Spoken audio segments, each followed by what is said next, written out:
Dicen que Saulo era pelado. Paz del Señor, Dios les bendiga, hermano. Muy bienvenidos a nuestra jornada de formación y capacitación ministerial del 1 de mayo. Muy bienvenidos en nombre del Consejo de Pastores también. Le damos gracias a Dios de poder estar juntos y feliz Día del Trabajador a todos. El Señor recompense su obra de amor en cada lugar donde está trabajando para el Señor, principalmente, y también en su trabajo Dios le recompense la labor de sus manos.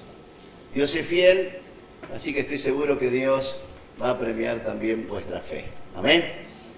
Gloria a Dios. En el material que ustedes tienen, la segunda parte, donde habla sobre teología histórica, vamos a abrir allí más o menos a mitad de la cartilla.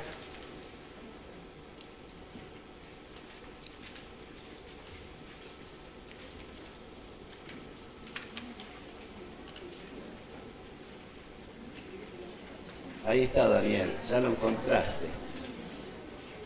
Hay algunos que no saben cuál es la mitad.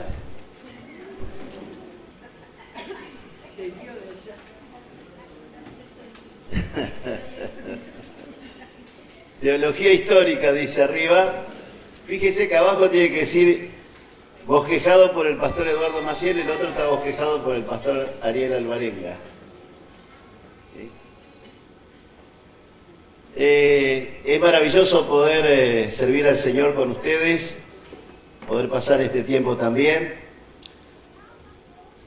y compartir un poquito de la teología. Vamos a leer un poquito la cartilla y después vamos a ir desarrollando los temas.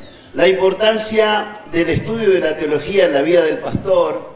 Usted sabe que esta capacitación está orientada justamente hacia los pastores y también hacia los que anhelan ser pastores o aquellos que servimos al Señor junto a nuestros pastores para que podamos ser verdaderamente un apoyo para Él y también para, si fuera necesario, corregir al pastor, porque a veces el pastor se puede equivocar también y alguien tiene que venir para decirle, pastor, no es eso lo que tenemos que hacer.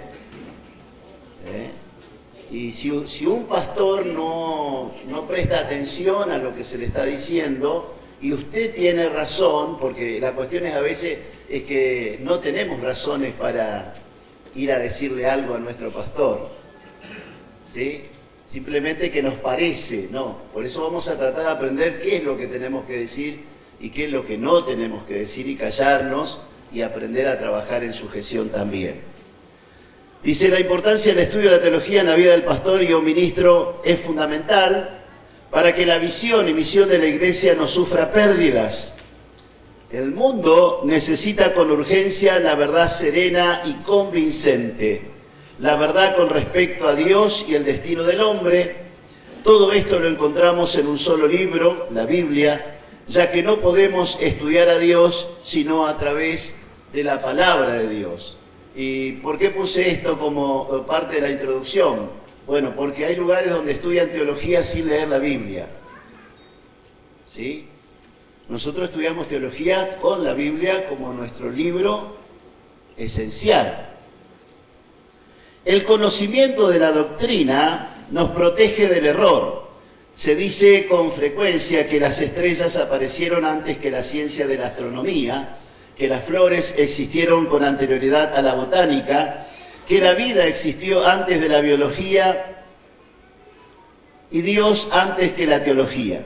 Pero el hombre, debido a su ignorancia, concibió ideas supersticiosas con respecto a las estrellas y el resultado fue la falsa ciencia de la astrología. ¿Sí? ¿Vio cuando alguien le pregunta al otro y dice, ¿de qué signo sos vos? Esa es una falsa ciencia. ¿Sí? No es una ciencia en realidad, es más bien adivinación. Así que si usted todavía sigue preguntando de qué signo es, no lo haga más porque eso no está de acuerdo con la palabra de Dios. ¿Sí? El hombre se forjó conceptos falsos con respecto a las plantas y el resultado fue la hechicería. Vio que por ahí siempre están dando algunos remedios caseros. Tenga cuidado cuando está dando alguna receta, ¿eh? Sobre todo si tiene 3 pelos de gato negro. El hombre por su ceguera se formó ideas erróneas de Dios y el resultado es el paganismo con su secuela de supersticiones y corrupción. Por ejemplo, me acuerdo que en algún momento me decían, no maldigas a... No hables mal del Gauchito Gil porque te va a maldecir. Y veo que en Argentina tenemos muchos así, muchos santos populares que no son santos, por cierto, pero que justamente el paganismo es el resultado de la superstición y también de la corrupción de la persona. Que nadie piense que un error doctrinal es un mal práctico insignificante. Ningún camino a la perdición ha sido más transitado que el de la doctrina falsa. El error es coraza sobre la conciencia y venda sobre los ojos. O sea, cuando estamos en error no queremos a veces admitir que estamos en el error y que necesitamos hacer un cambio. Vamos a leer Mateo capítulo 22, versículo 29, hablando acerca de lo que debemos enseñarnos unos a otros, sobre todo, esta es la parte donde vamos a hablar acerca de la palabra de Dios. San Mateo capítulo 22.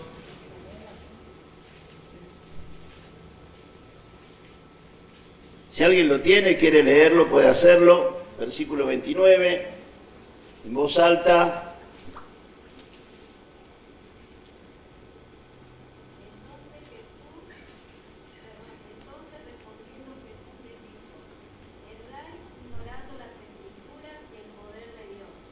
Lo peor que nos puede pasar como siervos de Dios, como servidores de Dios, es que ignoremos las Escrituras. O sea, al menos tenemos que ponernos como meta leer toda la palabra de Dios en un plan que se puede armar, en un plan en un año usted tiene la posibilidad de leer toda la Biblia, leyendo 2 capítulos del Nuevo Testamento y 3 capítulos del Antiguo Testamento en un año, usted lee toda la Biblia. O sea que debe ser un plan a trazarse, aunque haya genealogías interminables que parece ser que no tiene sentido, no debemos ignorar las Escrituras. Por algo está allí esa palabra, ese texto, y debemos conocerlo, ¿sí?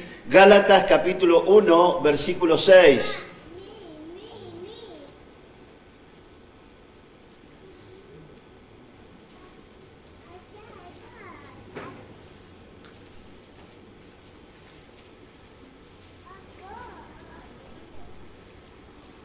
Quien lo haya encontrado, quiere leerlo, fuerte y claro.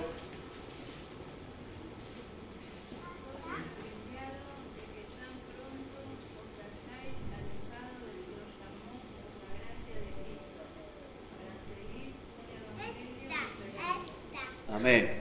Tenga presente esto justamente, es uno de los lugares que visitó Pablo con Bernabé. Dice, él ya está maravillado. La carta a los Gálatas es el primer libro escrito del Nuevo Testamento, alrededor del año 49, y apenas después de haber predicado el apóstol Pablo en Galacia, ya se estaban yendo hacia otro evangelio. Se estaban llevando por otras ideas. Ténganlo presente cuán importante es no ignorar las Escrituras. Versículo 9.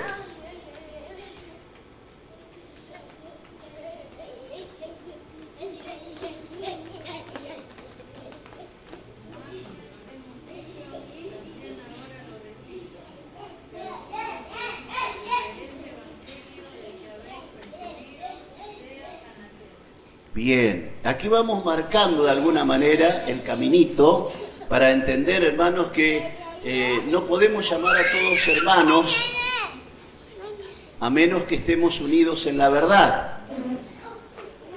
Y la verdad en la cual debemos estar unidos es justamente la palabra de Dios. Si no hay verdad, no puede haber unidad. Si no hay verdad, no puede haber unidad. O sea, no es que yo debo procurar la unidad por encima de todo. No. Primero tengo que procurar la verdad. Y la verdad me une al otro que practica esa misma verdad de la palabra de Dios. Segunda Timoteo 4, versículo 2 al 4, vamos a leer.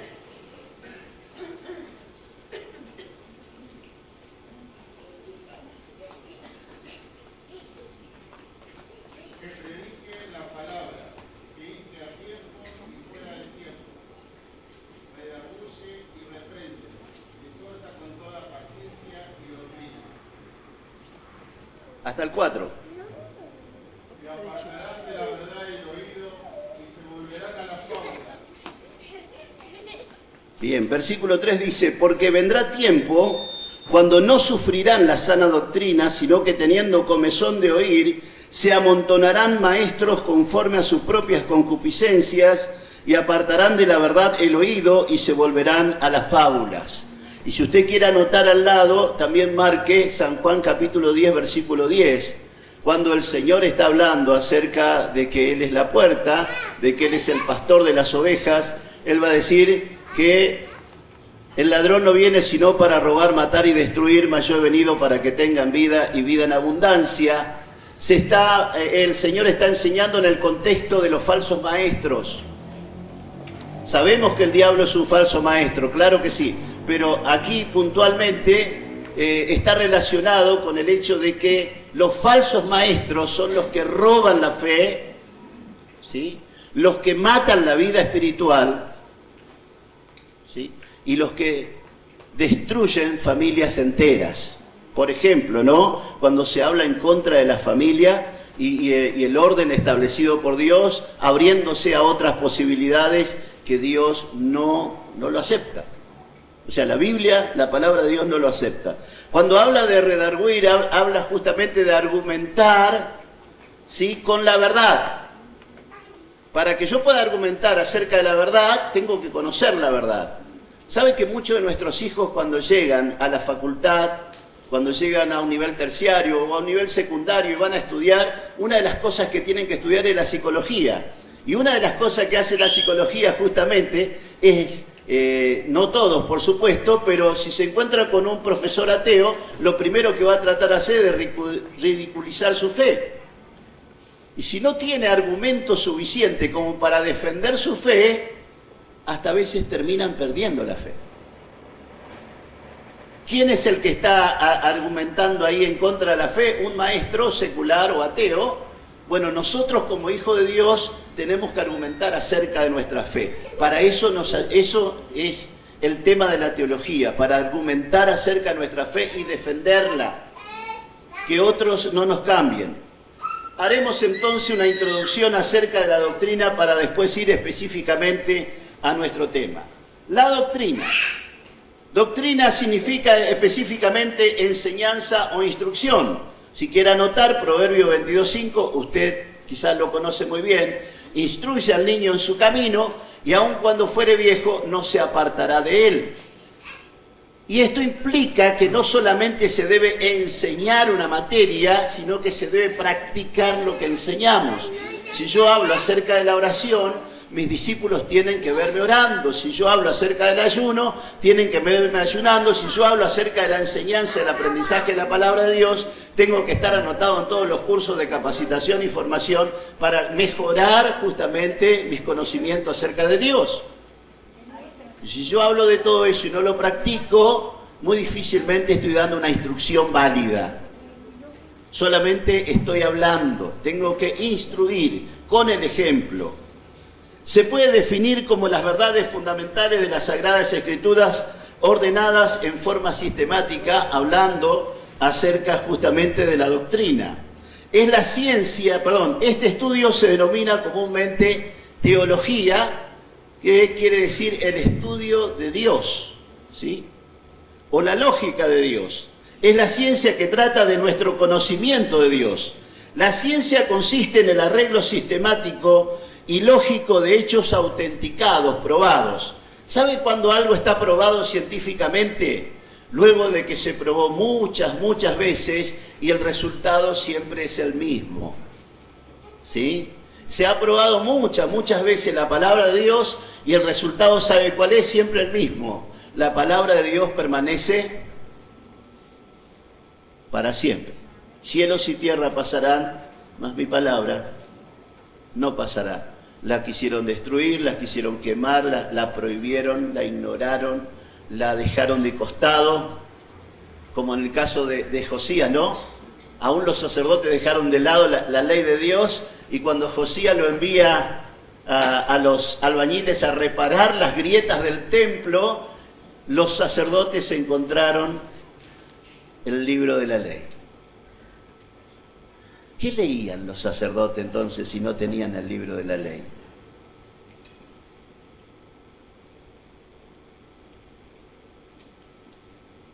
Cuando la palabra de Dios no rige nuestras vidas, hacemos lo que bien nos parece, no porque lo querramos hacer mal, sino porque ignoramos lo que dicen las Escrituras, como dice Mateo 22, 29.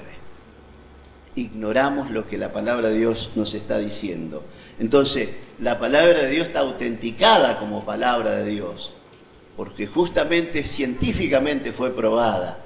Usted sabe, por ejemplo, que en la Biblia, en el Génesis capítulo 6 en adelante, que habla acerca del relato de Noé, dice que llovió durante 40 días y 40 noches y las aguas de abajo de la tierra subieron y las aguas de arriba se cayeron y entonces se inundó toda la tierra.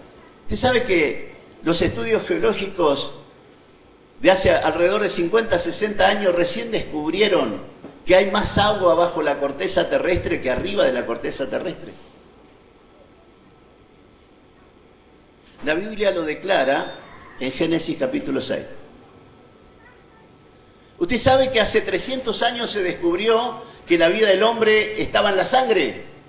Moisés lo escribe esto 1100 años antes de Cristo, hablando justamente acerca de que en la sangre está la vida del hombre. La ciencia lo descubrió recién hace 300, 350 años atrás. Entonces, tengamos presente, la Biblia es una palabra autoritativa para que nosotros podamos entender y comprender mejor la obra de Dios. La teología consiste en hechos y verdades de Dios presentadas en forma lógica y ordenada. ¿Qué relación hay entre la teología y la religión? ¿Qué decimos nosotros? Lo nuestro no es una... ¿Qué es entonces? Una relación. La palabra religión viene del latín religare, que significa ligar. Lo que quiere decir esto es que la religión representa aquellas actividades que ligan al hombre con Dios en una relación. ¿Cuáles son esas actividades que nos ligan a Dios en una relación? El culto. No dejando de congregarnos como algunos tienen por costumbre. Las oraciones, orar sin cesar. La lectura diaria de la palabra de Dios. Todos perseveraban en la doctrina de los apóstoles, en la comunión unos con otros, Hechos 2:42. Nos habla justamente de esto. La Santa Cena, el bautismo en aguas. Y aunque a nosotros nos pareciera que una palabra que no queremos pronunciar, es parte de nuestra vida. ¿Sí? Claro que si usted dice ahora, por ejemplo, que está en una relación, por ejemplo, usted entra en el Facebook de una persona y dice soltero o dice está en una relación. ¿Qué significa que está en una relación? ¿Que está casado? No. No significa nada. Significa que puede que esté saliendo con alguien, perdone la expresión, puede que se esté acostando con alguien.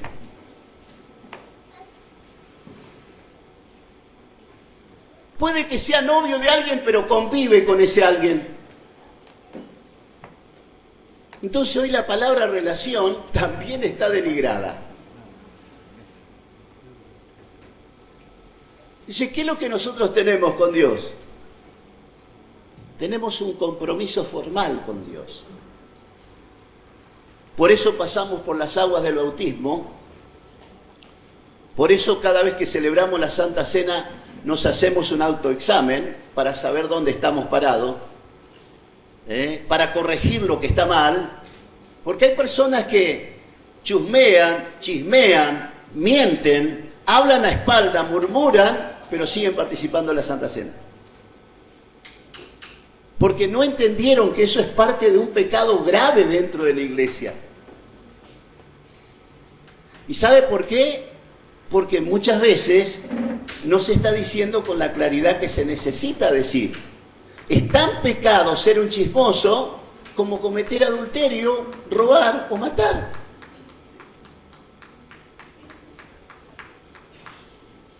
El chismoso mata la vida de la iglesia. Sin embargo, participa de la Santa Cena como si nada. La teología es conocimiento de Dios. Solo podremos enseñar lo que conocemos. Solamente lo que conocemos podemos enseñar. Clasificando entonces la teología, voy a leer solamente esto. La teología se divide en 5 ramas para estudiarla. La teología exegética, de vuelta a la página, en griego significa extraer la verdad de las Escrituras. Este ramo de la teología requiere conocimiento de los idiomas en que se escribieron las Escrituras, a saber, hebreo, arameo y griego. ¿Alguno aquí habla griego? Eso no es griego. ¿Alguno habla arameo? ¿Hebreo?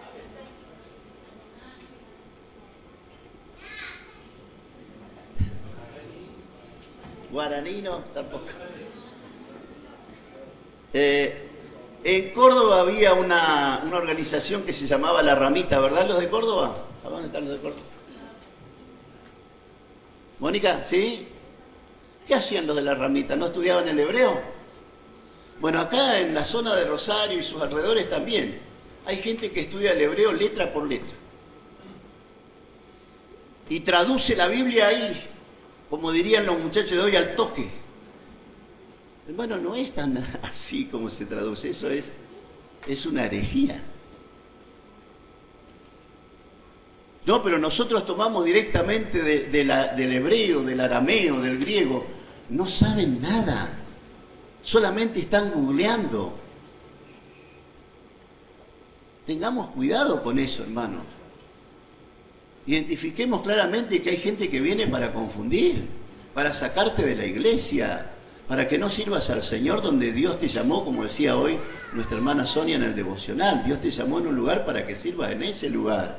Vas a tener que perseverar, vas a tener que aprender a ser humilde. Y aunque sepas más que el pastor, vas a tener que someterte al pastor. Qué tema, ¿no? ¿Vio que siempre parece que sabemos más que el pastor? ¿Cuántos piensan que sabemos más que el pastor? Levante la mano. ¡Vamos! ¡Tome coraje! Ahora nadie sabe más que el pastor. Ahí está.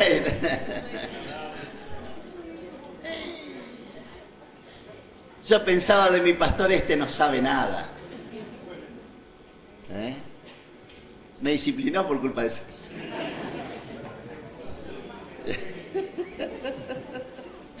Le di a curar vos, me dijo. Teología bíblica. Sigue el progreso de la verdad a través de la Biblia. Por ejemplo, al estudiar la doctrina de la gracia, debemos ordenar desde Moisés a Apocalipsis, pasando por los profetas, los evangelios y las cartas apostólicas para ver el progreso de la doctrina. Ese es el orden, ¿no? Cuando queremos validar algo como doctrina, tiene que estar en la ley, tiene que estar en los salmos, tiene que estar en los profetas, tiene que estar en los evangelios, tienen que haber escrito sobre el tema los apóstoles. Todos estos pasos hay que dar para validar una doctrina, porque un solo versículo no es doctrina. Teología sistemática. Aquí el estudio está organizado por temas de acuerdo con un sistema definido. El estudio se encamina mediante las preguntas siguientes. ¿Qué dicen las Escrituras? Dice exposición. Y dos, ¿qué significan las escrituras? La interpretación. Y acá hay dos cosas que todos debemos estudiar. La exposición es la homilética. Estudiamos homilética para exponer la palabra de Dios. Y estudiamos hermenéutica, que es para interpretar la palabra de Dios correctamente. Dos materias que no deben faltar en el seminario bíblico y que tienen que ser dados por personas que tengan cierta experiencia en la tarea de exponer o de interpretar la palabra de Dios. La teología dogmática es el estudio de los fundamentos de la fe, según los credos o declaraciones de fe. Y yo puse ver credo de las asambleas de Dios y el credo de los apóstoles. ¿Sí? Tengo algo, ¿ya estamos en hora, pastor? Estás controlando todo, muy bien. Por acá, a mi derecho, un doctor. Credo de las asambleas de Dios. Usted pensé que no teníamos. Tengo alguno para repartirle, si no lo sabe. Teología histórica. Nuestra doctrina es el tema que vamos a abordar. Nuestra doctrina es la enseñanza de los apóstoles, Hechos 2:42. ¿Qué dice? A ver, ¿se acuerda de memoria? Perseveraban en la doctrina.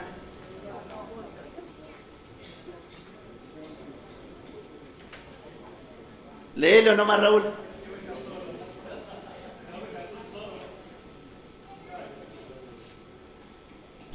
Bueno. Léelo, Raúl.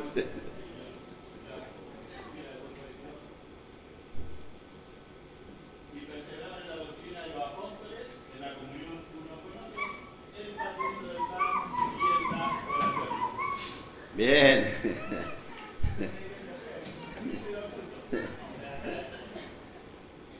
En eso es que debemos perseverar. Nuestra doctrina se transmite en la familia, 2 Timoteo 1:5. Pues me viene a la memoria la fe sincera que hay en ti, la cual entró primero en tu abuela Loida, y en tu madre Eunice, y estoy seguro que también. Amén. Y versículos, capítulo 3, versículo 14 al 16.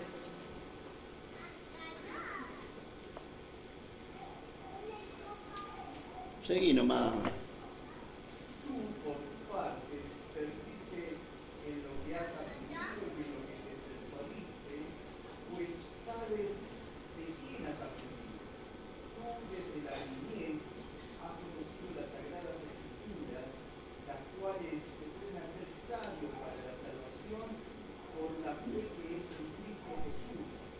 Toda la escritura es inspirada por Dios y útil para enseñar, para redarguir, para corregir, para instruir en justicia. Bien. Entonces, es la doctrina de los apóstoles, los apóstoles de Jesús, no los nuevos apóstoles. Vieron que en la foto ahí nos quieren, parece que llevar de... No, somos pastores nomás, quédese tranquilo. La inteligencia artificial hizo su tarea ahí, pero no, esto es lo que hay. No tengo uno así, pero ya no entra. Lo otro, lo enseñó la abuela, lo enseñó la madre, lo aprendió el hijo. La enseñanza no se da solamente en el templo, se debe dar también en la casa, tomar tiempo para enseñar en la casa. Nuestra doctrina se transmite de maestro a discípulo, 2 Timoteo 2, 1 y 2. Pues, hijo mío, gózate en la gracia que es Cristo Jesús. Lo que has oído de mí antes, muchos testigos, esto encargo a hombres fieles que sean idóneos para enseñar también a otros. Bien. Y capítulo 3, verso 10.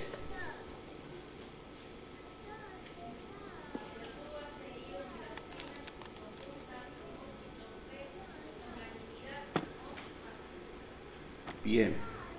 ¿Se da cuenta cómo se transmite? de maestro a discípulo. Aquí el apóstol dice que Timoteo es su hijo porque él lo ahijó, lo llevó con él, inclusive siendo apenas un adolescente. ¿Sí? No es la relación que hoy se habla acerca de tener padres espirituales, aquellos que solamente como padres espirituales están pidiendo algún rédito de las personas a las cuales se están discipulando.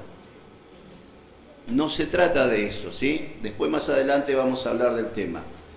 Los padres de la iglesia. Ahora vamos a entrar en la historia de qué manera llega hasta nosotros también nuestra enseñanza, nuestra doctrina. Los padres de la iglesia, 2 Timoteo 2, 1 y 2 que leímos, los apóstoles dejaron la responsabilidad de la doctrina en sus discípulos. A la postre, llamados padres de la iglesia, por ejemplo, Ireneo de Lyon. ¿Usted lo conoce, Ireneo? No veo hijos de creyentes llamados Ireneo, por ejemplo. ¿Y sabe por qué es eso? Porque no conocemos nuestra historia.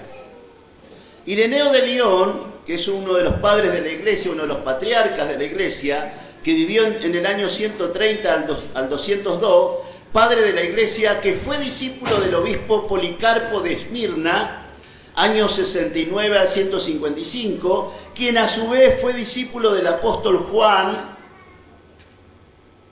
¿Por qué hago toda esta introducción? Para hablar de cómo era la teología en ese momento, nuestro culto.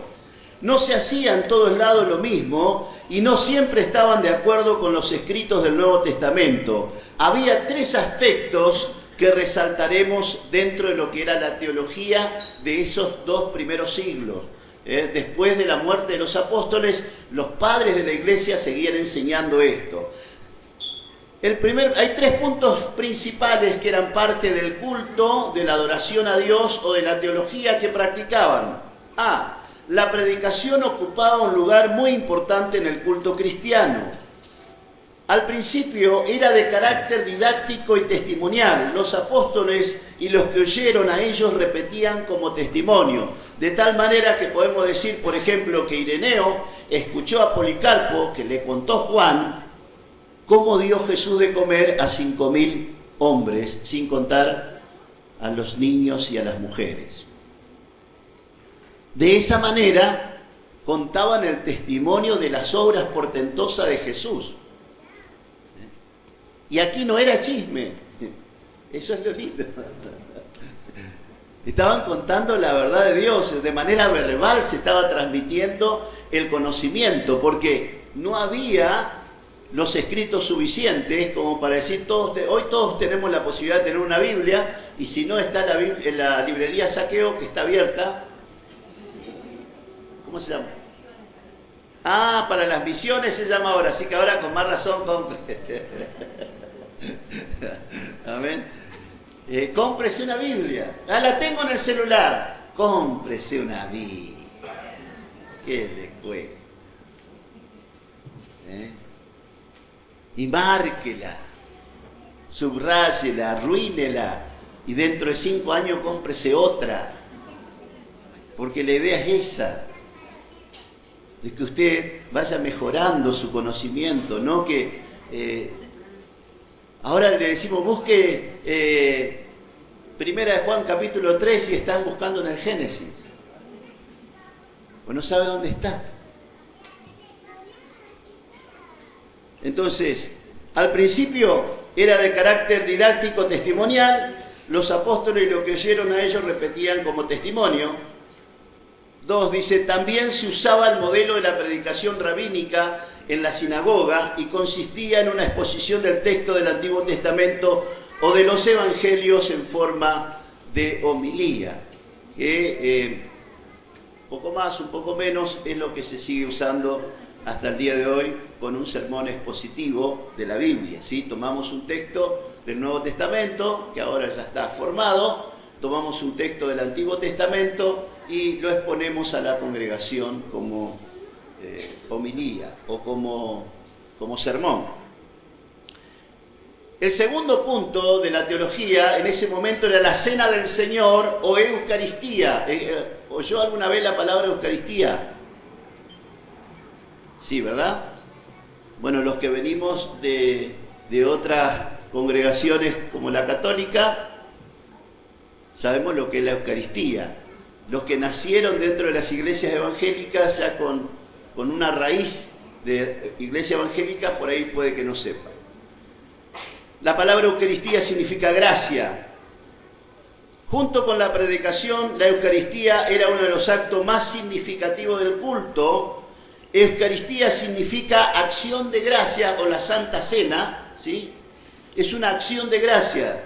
Se hacía en obediencia al mandato de Jesús. Mateo capítulo 26, versículo 26 al 29. Si alguien lo tiene, quiere leerlo.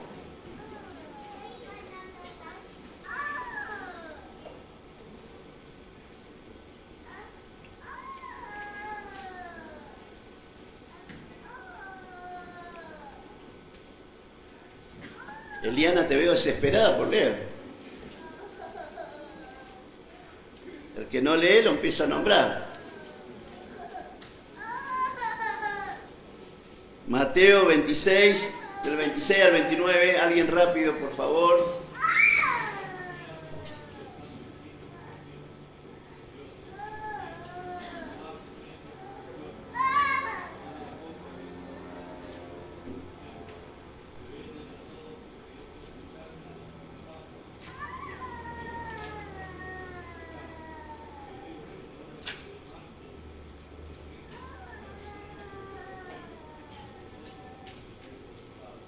Amén. ¿Se da cuenta?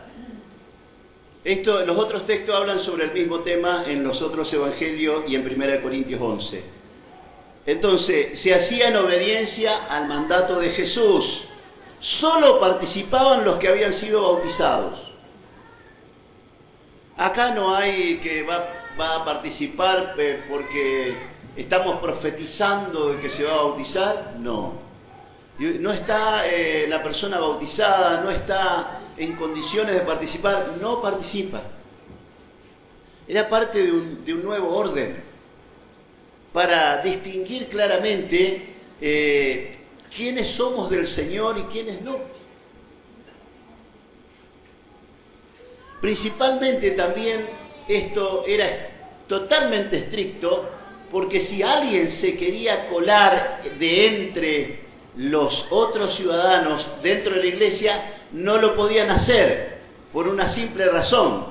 Si alguien entraba en el ámbito de la iglesia, posiblemente era solamente para espiar y denunciarlos ante el ejército del emperador romano y llegaran y allanaran el lugar donde se reunían los cristianos y llevaban preso a todos los que podían agarrar, y estos muchas veces terminaban muriendo como mártir, comido por los leones, prendido fuego, en fin.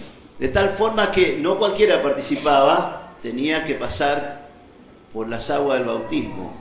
O como vamos a decir, según enseña un documento muy antiguo llamado Didache o Enseñanza de los Apóstoles, que fue uno de los primeros artículos que apareció justamente hablando y administrando sobre los obreros, sobre los pastores, sobre los obispos, sobre los diáconos, la forma en que se debía administrar la palabra de Dios y el culto en general. Justino Mártir nos relata un momento así en la iglesia de su tiempo. No hay nadie llamado Justino, ¿verdad? O Justino. Bueno. Pienso que Fabiola esto lo sabe porque ella me compró un libro de estos enormes. Lo habrá leído todo, pienso yo. Justino Mártir nos relata un momento así en la iglesia de su tiempo. Luego es traído al presidente de los hermanos el pan y una copa de vino mezclado con agua, y él tomándolos da alabanza y gloria al Padre, corrija ahí, dice la Padre, es al Padre del universo, a través del nombre del Hijo y del Espíritu Santo, y ofrece gracias por un buen rato para que seamos tenidos por dignos de participar. Y cuando ha concluido, todos los presentes dicen amén. Luego aquellos que son llamados diáconos, note usted el orden, Luego aquellos que son llamados diáconos dan a cada uno de los que están presentes para que participen el pan y el vino mezclado con agua, y solo pueden participar aquellos que creen que las cosas que nosotros enseñamos son ciertas y que han sido lavados con el lavamiento que es para la remisión de pecados. Note usted cuán importante es esto. Solamente participan aquellos que creen que son ciertas. Y dice, ¿y usted cómo le va a la iglesia? Y en algunas cosas no estoy de acuerdo. ¿Cómo es posible eso?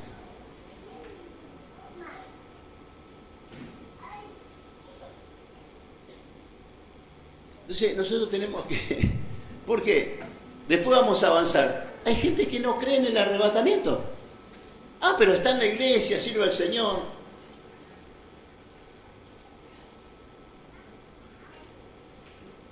Y ni hablar de otros temas que no quiero meter.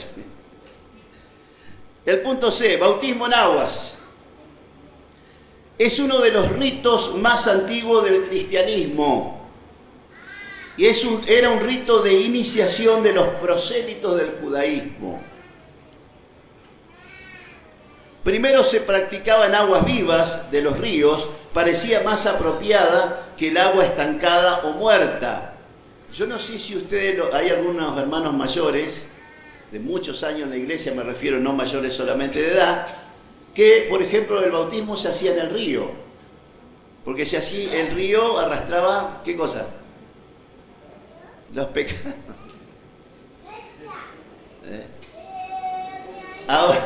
Ahora se bautizan en piletas. Da mal horno.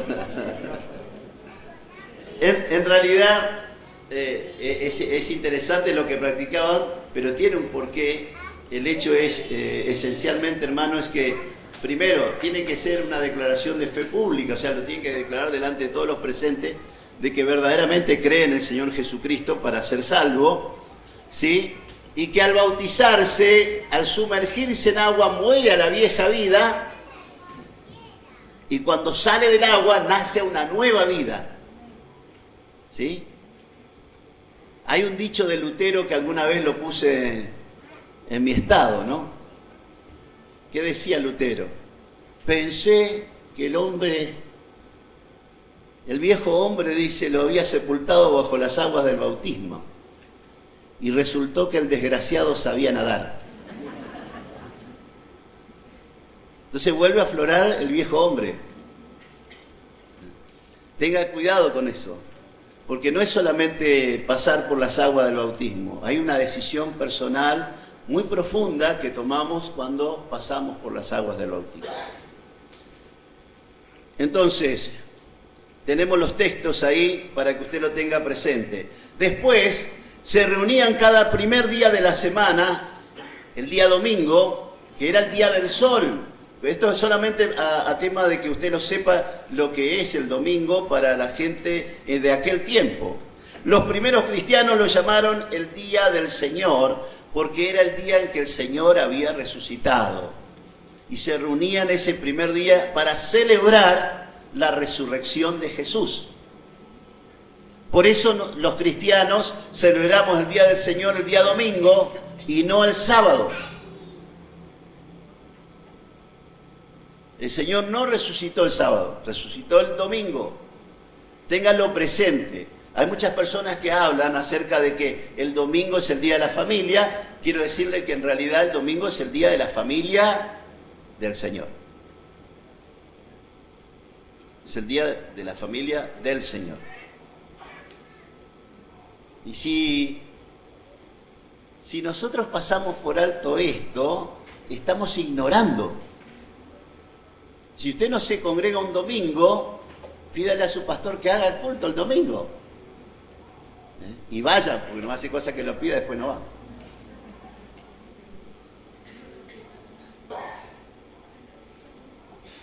Se leen, dice, en estos cultos los evangelios, los profetas. Otra de las prácticas era la asistencia social a los hermanos más necesitados. También, según Eusebio de Cesarea, la iglesia en Roma sostenía a su obispo, 46 presbíteros, 7 diáconos, alrededor del año 250 después de Cristo.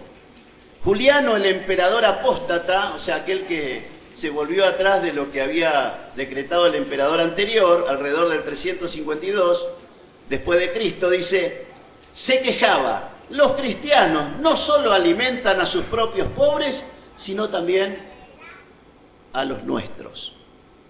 Cualquier parecido con la realidad de hoy, ¿sí?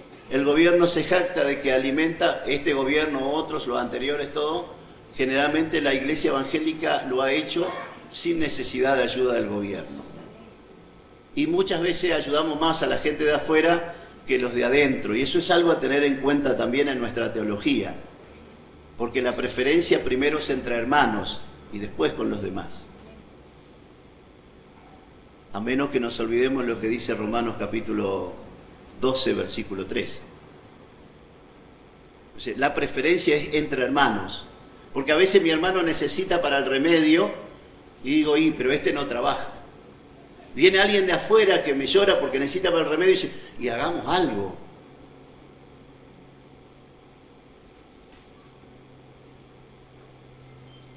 Símbolos cristianos. El pez es uno de los más antiguos. Tertuliano de Cartago explicaba el anagrama de la palabra pez en griego, ictus, la representación de la fe cristiana. Jesucristo, el Hijo de Dios, es el Salvador. ¿Sí? No es para que usted lleve colgado el pescadito de todos lados o que lo pegue, ¿sí?, en el paragolpe de su auto y después vean cómo usted cruza en luz roja. Es de mal testimonio. ¿Sí? Asegúrese que no va a pasar en luz roja, entonces péguese el pescadito, si no nos deja mal a todos. En la librería venden el pescadito también. Si Sandra vende bijú también.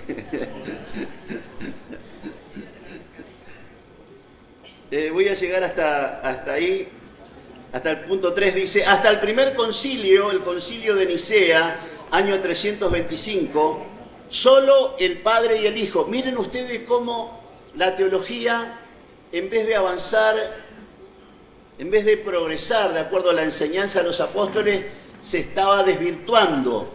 Acá los cristianos de este siglo solamente aceptaban que Dios Padre, Dios Hijo. Y con cierta distanciamiento, algunos, sobre todo los que creían en lo que enseñaba Arrio, el arrianismo, decían que Jesús no era igual al Padre, sino que era creación, o no, que era engendrado del Padre, pero no que era igual al Padre. Pero eso no es lo que dice la Escritura. Esto, ¿sabe qué es? Es el resultado de la ignorancia. Se había perdido el hilo, ya se estaba perdiendo el hilo de la fe. Por eso el concilio va a traer un orden y va a establecer los 27 libros del Nuevo Testamento. Que si bien, como algunos llaman, fue llamado y hecho por el emperador Constantino porque le convenía políticamente, hablando de la política de la Iglesia, a Constantino le convenía políticamente esto, entonces él fue el que abonó para que se haga el concilio de Nicea. ¿Sí? Se crea el primer dogma, que es el credo de Nicea. Léalo conmigo ahí.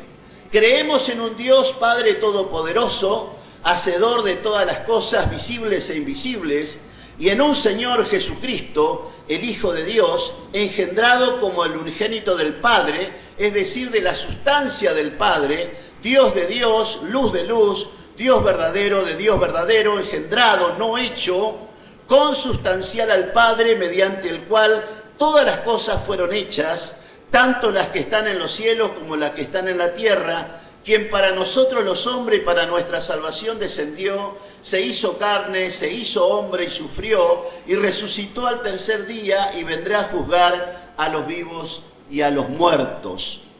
Fíjese que hay cosas que todavía no están. Yo por eso traje el credo de la Asamblea de Dios para que usted después, si a alguno le interesa, lo vendo baratito. No, es un regalo. No. Queda grabado para colmo, ¿qué van a decir? Que vendo. Los concilios siguientes, con esto termino. Concilio de Constantinopla, año 381, terminó con la controversia de la Trinidad y afirmó la deidad del Espíritu Santo, ¿sí? En el año 350 nace San Agustín, téngalo presente para después. Concilio de Efeso, 431, aceptó y enseñó la cristología alejandrina, Padre, Hijo y Espíritu Santo, tres, pero un solo Dios. Concilio de Calcedonia, año 451, declaró las dos naturalezas de Cristo, hombre y Dios. 4. Concilio de Constantinopla, año 553, monofisismo, afirma que la humanidad de Jesús fue absorbida por la divina, y aquí es donde empieza otra vez a deformarse la teología y la creencia. Concilio de Constantinopla, ahora 680-681, monotelismo, fue un intento político religioso de calmar al monofisismo que negaba la voluntad humana de Dios. En este caso lo que quiere decir monotelismo es una sola voluntad. Y claramente, si nosotros vamos a lo que enseña Lucas 22:42, dice, Jesús dice, no se haga mi voluntad, sino la tuya.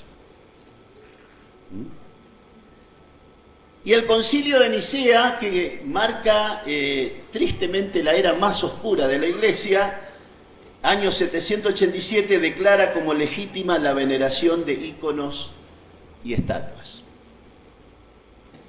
Es muy triste que, como dice el apóstol Pablo, escribiéndole a los Gálatas, que habiendo comenzado por el Espíritu, terminamos en la carne, terminamos adorando ídolos e imágenes nuevamente, porque esto también es parte de nuestra historia.